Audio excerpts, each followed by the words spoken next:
It's now been well known that you were the first administration official to tell Robert Novak, the syndicated columnist, about Valerie Plame Wilson's identity as a CIA operative, and that started. In effect, you wrote a column after that, a whole chain of events. We all know what happened as a result. I spoke with Valerie Plame Wilson the other day in the Situation Room, and I want you to listen to what she said. I can hear it. You'll hear it. I want you to listen to what she said.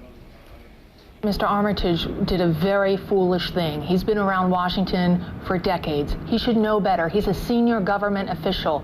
Whether he knew where exactly I worked in the CIA, he had no rights to go talking to a reporter about where I worked. That was strictly off limits.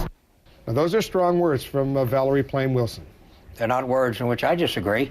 I think it was extraordinarily foolish of me. There was no ill intent on my part, and I'd never seen ever in 43 years of having a security clearance a covered operative's name in a memo.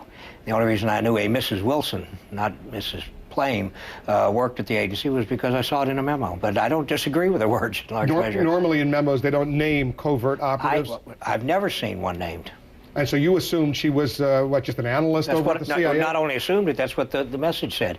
And she was publicly chairing a meeting. So when you told Robert Novak that Joe Wilson, the former U.S. ambassador's wife, worked at the CIA and she was involved somehow in getting him this trip to Africa to look for the enriched uranium, if there were enriched uranium going to Iraq, you simply assumed that she was not a clandestine officer of the CIA. Well, even Mr. Novak has said that he used the word operative and misused it. No one ever said operative, and I not only assumed it, as I say, I've never seen a covered agent's name in a memo. However, that doesn't take away from what Mrs. Plame said. It was foolish, yeah. So you agree with her on that? Yes, absolutely. All right.